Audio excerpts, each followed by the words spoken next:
রফিক সাহেব ৫৫ বছরের একজন রিটায়ার্ড স্কুল শিক্ষক, চিরশান্তশিষ্ট মানুষ। কিন্তু এক রাতেই সব বদলে গেল। সেই রাতে তিনি হঠাৎ এক দুঃস্বপ্নে ঘুম ভেঙে বসে উঠলেন। স্বপ্নে তিনি নিজেকে দেখেছেন এক অন্ধকার ঘরে, যেখানে ৩টি দরজা।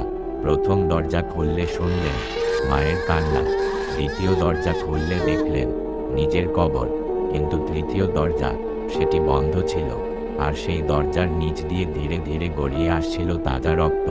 পরদিন সকালে বাস্তবেই এমন এক জিনিস ঘটল যা সব কিছু পাল্টে দিল।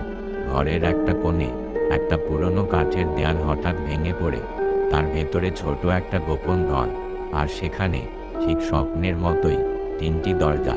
তিনি ভয়ে ভয়ে প্রথম দরজা খুললেন। একটা টেপ রেকর্ডার বাজতে শুরু করলো।